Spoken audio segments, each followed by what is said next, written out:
Hi, welcome to OG Badgers Heavy Hitters again. Thank you for tuning in. You know, some people aren't given the gift of recovery in time. Fight for your life while you still have one.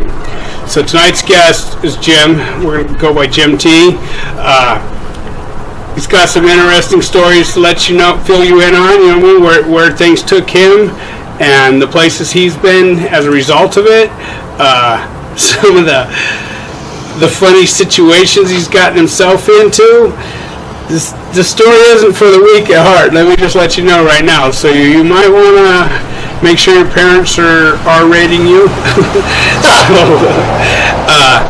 With that said, Jim, would you care to take off? Yeah, thank you very much. Thank you for having me here. Whenever this comes about, whenever you're given the opportunity to do this, whenever someone asks me to share my experience, my strength, my hope with anybody, it's amazing to me that there's anything out of this that comes from it. Because if you were to ask me 20 years ago, would I be doing these kind of things, I would have told you you're crazy. For sure. Yeah. And pretty much that's the story for everyone. I got to start this off, like I said, it's an honor and a privilege to be asked to do these kind of things. It's to come here and be able to have this put down on film so other people in other areas can listen to this. And if one person gets something out of this, I did my part. I'd be a liar if I didn't tell you that the first 10 years of drinking and using started off pretty fun. I was a kid growing up. I come from a good family. I got nobody to blame my shit on but me, and that took a long time. Believe you me, that comes out of my mouth easy now. But at a given time, there was a time when I wanted to blame everybody else. I think we all want to do that at one point in time. But I'll tell you this right now. If you did drugs for any period of time, I'm pretty sure that nobody that had drugs really wanted to shove their drugs into you, right? They were trying to take your drugs to shove into them. No one ever put a drink down my throat. No one ever put a drug in my body that I didn't put there myself. That when that realization comes about, that's the beginning of healing. Like I said, it started off fun. It's a lot like Jurassic Park.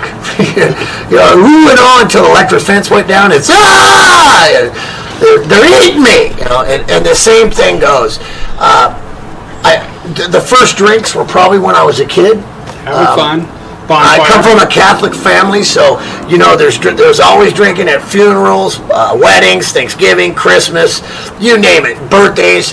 And I think I was probably 5th grade at a wedding reception, sneaking off with a beer. And in 5th grade, you're a cheap drunk. One beer and you're kind of hammered. And and you're the cute little drunk kid. And everyone's, oh, he had a beer, and it's cute. And I didn't wake up the next morning going, I got to have another. That was kind of fun. And as time went on, the first drug I ever got into was marijuana, and I always thought that was kind of cool because the first time smoking pot was with my older sisters, and they're in high school. I'm in 7th grade, and I was hanging out with their friends smoking pot.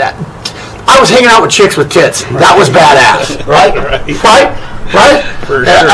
And you could stare at a set of boobies like, when you're on, and not getting any trouble. And then you go home and eat sweet rolls and lick the tray. And the story, and it's fun. And you're having a good time. And then I was a nerdy kid. So growing up, the more hipper, slicker, cooler kids, I'd get kind of bullied when I was younger. And when I got into drugs, when I started smoking pot, you got into that cool world, and it changes, and it's hard. Right in. I'd love to say that I was bigger than that, and I wanted to be my own person. No, I followed. I followed. As much as I want to act like I was a leader, I followed. I followed to fit in. And I think, on talks about on different parts of these programs, people follow themselves all the way to prison. They follow this world all the way there, and they find themselves at some point in time doing things that you never ever thought you'd do. Believe that. And that's why there's a serious side to this. There's a real serious side to this. one of the first bad things to happen, drinking and using, I was on a place called The Hill out by Bakersfield. It's a big old hill of dirt by the dump. We'd have, Bakersfield, all right? So big old hill of dirt, bonfire, hundreds of people, drinking, partying. Cool dudes end up with the girls. The rest of us beat the shit out of each other till we like each other, right? Right? And then you do manly man shit, like who could stay in the fire the longest, you know? And next morning you wake up with a melted shoe, an eyebrow missing, half a head of hair, going, woo, I had a good time last night. Right. And it is, it's a woo story. And we were on our way to a place we were on a way there, and I was on the freeway, the 178 in Bakersfield. I was riding on my Tom Eggers truck. When I was riding on the roof of the truck, I'm on the roof of the truck playing Superman. Woohoo! Catching a bug or two. Yeah, and everybody in the truck's all, dude, sit down, you're gonna get hurt. And I didn't sit down. We drove up Mount Vernon. We got off Mount Vernon, makes a right-hand turn, and heads down Alfred Helen Highway. And right as we're heading down this road, we're making this turn, I stood up like I was gonna sit down, and he changed lanes, and whoop, out the back of the truck I went. Now, we were doing 60 miles an hour. If my head would have hit the ground, game would have been done. Think about it, 60 miles, pop your melon, done. Sure. Somehow or another, I made this nice little rotation. I came over, did a 3-point landing on my whole back, did about, 50-foot, tumbling. I end up standing up, and it's the 80s, dude. Right. I'm in a jersey half shirt. I don't know if any of you remember those. Also known as a tube top. Yeah, the jersey half shirt I got with numbers on it. I think it was USC. I had a pair of 501 button fly jeans and Vans and I was missing a shoe. My shirt was gone, and I was covered in road rash. And I'm standing in the middle of the road, and when you're fucked up, and it doesn't hurt yet, but you know it's gonna hurt. And you're going, oh. And I'm like this, and a car is coming down the road. I'm like, hey, now they're driving by, motherfucker. I take off walking down this road because they kept going. I get down to the bottom of the street, and they're all running around thinking I'm dead up there. And I come walking out of the dark one. I think we need a doctor. And we get in the car. They take me to the hospital. I'm under 18, and I'm sitting in that hospital. And after a bit of the shock wears off, it starts, oh shit. And I'm sitting there like this, and it's taking time for them to get a hold of my parents to get permission to treat me. Finally, this male nurse walks in with this little kidney-shaped pen. He's like, now this is Demerol, and it's gonna sting a little. And I'm like, I'm on fire, douchebag, sting me. See if that sting is noticeable amongst all this sting. And they give me a shot. They lie me down. They start scrubbing the rocks out. And I'm lying on that table, and in comes my mom, and she's wearing a little robe and her fuzzy slippers, and she's got that scared look, like her kid's in trouble, and he may be permanently wounded, and she comes walking in, and I'm lying there going, oh fuck, shit, and the moment she sees that I'm all right, you're in trouble. Boy. That look goes to, oh, you asshole. And she walks right up to me and just goes, smack, right on the head. Goes, what would you have done different, mister? And I looked right up at her and said, next time I'm staying on the roof. That was the answer to that problem. Most people, when something bad happens, they go, I'm never doing this again. Doing that shit again. And actually succeed at not ever doing this again. But if you're an addict like me, all right, I was all, next time I'm staying on the roof. I was already thinking about next time I'm going to be on top of a car driving down the freeway. Right. Right?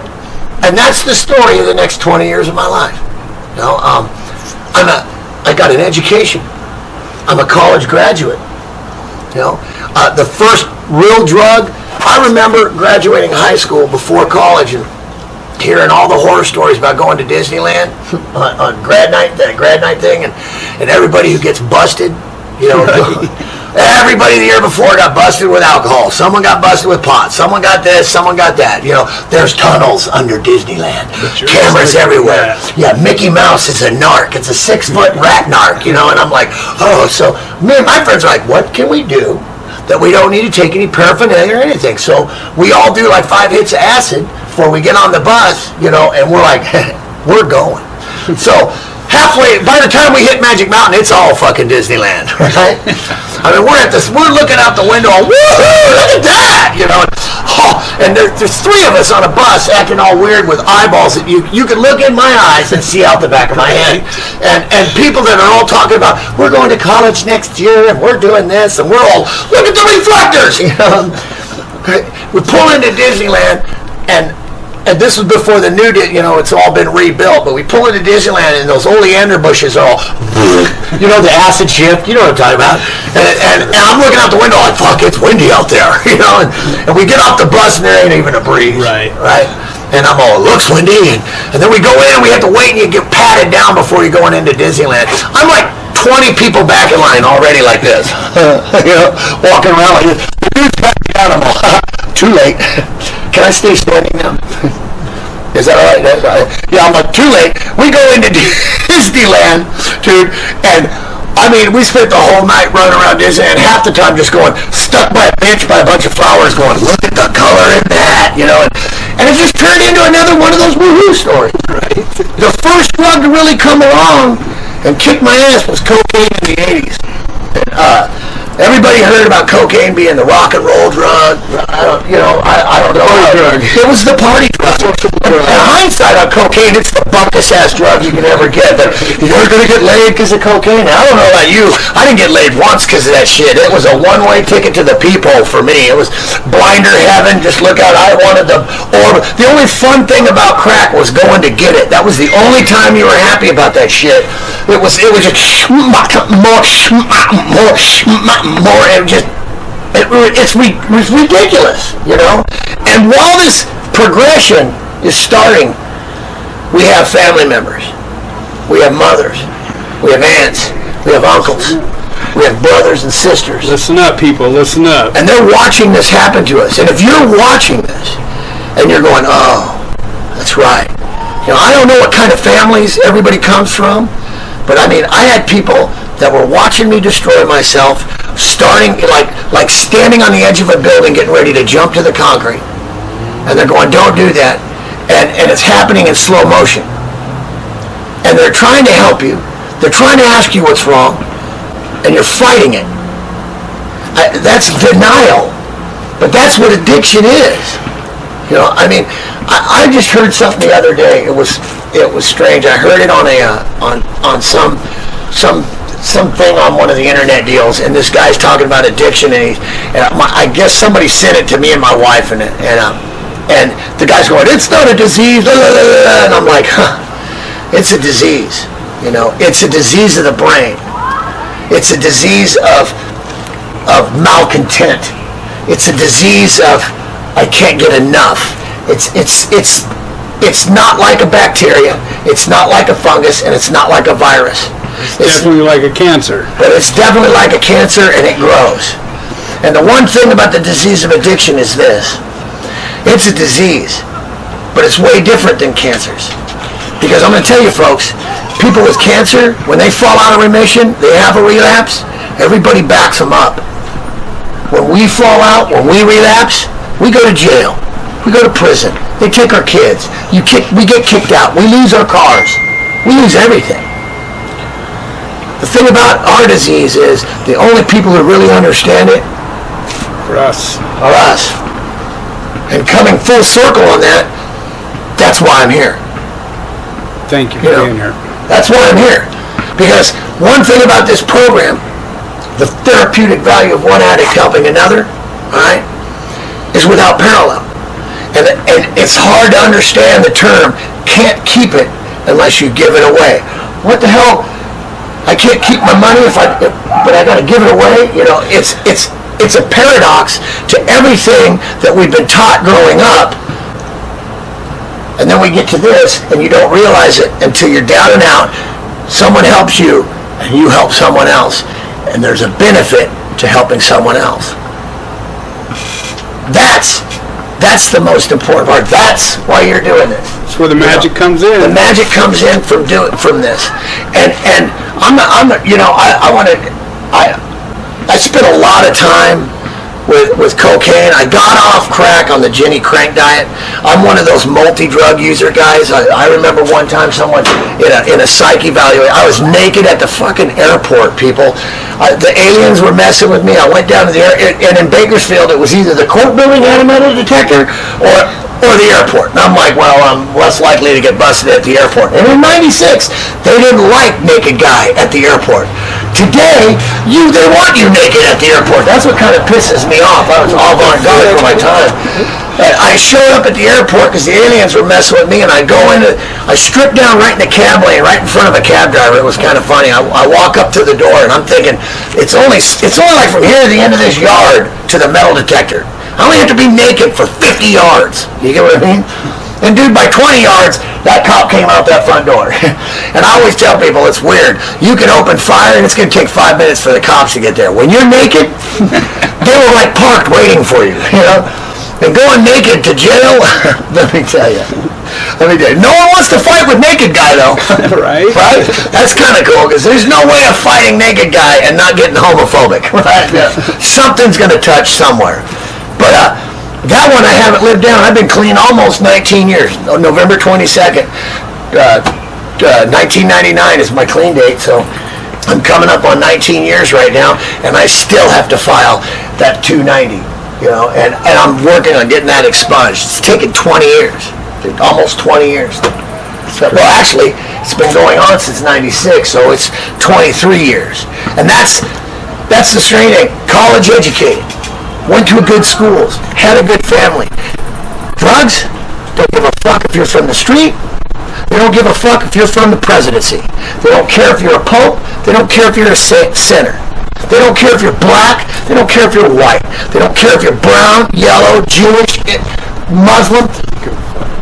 It doesn't give a shit. It absolutely does not discriminate, and it wants to eat everybody it can. And every time I hear people in America complain about how hard it is getting clean here, we ought to all be lucky. Think about what it's like trying to get off this shit in Iraq, or Iran, or Afghanistan, or Yemen, Thailand, Russia, any of the other. Think about it. South America. You probably just end up dead. And actually, here, you used to end up in a straitjacket.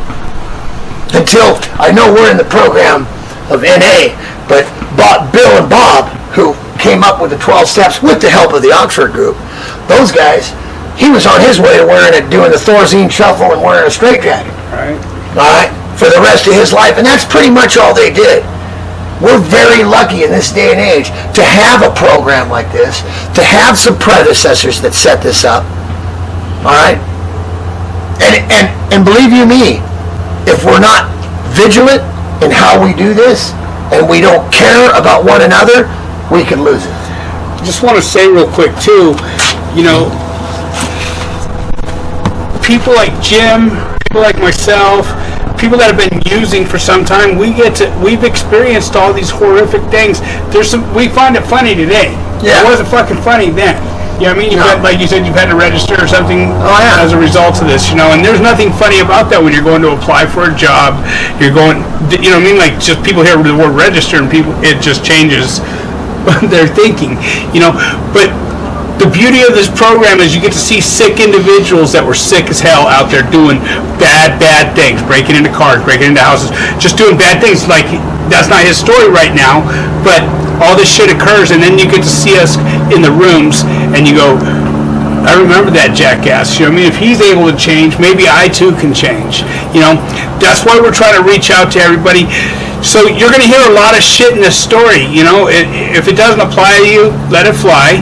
You know, if you don't find it funny, well, that's because you weren't there. You know, that's all I can say. Because Jim keeps me rolling, man. I'm so grateful to have him as a guest. He drove down from Fresno tonight to bring this entertainment to you.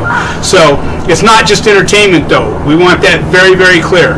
You know, so we're discussing the disease of addiction. Where are the places that it's taken you? Have you been homeless? Have you been to jail? Have you been any of those things? Been to jail, prison. I got arrested 12 times in the year of 1990, once a month for the whole year in 96. Did a two-year run in prison, and I am not a gang member. I'm not a hardened criminal. Let's go over a little bit of this. I love telling some funny stories. Like I said, I got off crack on the Ginny Crank diet, and how this all ended up happening is my first time in the program was 1987. All right, and you look, I got gray hair. I'm going bald. I'm in my 50s. All right, stop now. Stop now. All right, and I'm lucky, and I see people that do it until they're older. But I got clean for a couple of years. I actually started ski racing. Things were going good. And I decided to run some pot from Oregon back to California to make a little money to race with because I didn't think that would hurt. And then next thing you know, I was taking a kilo of cocaine to Evanston, Wyoming because I was going to go to an International Olympic Committee meeting. And I was going to be in Park City, Utah anyway. So let's run some cocaine and make a couple $1,000, right? Why not? Yeah, oh yeah. Made it to St. George, Utah. Ended up in a hotel with the bag going, Jam. Calling your name. Yeah. And that right there led to 8 or 9 years in a prison term. And that crack, I'm going to tell you something, folks. I know the people that smoke that shit.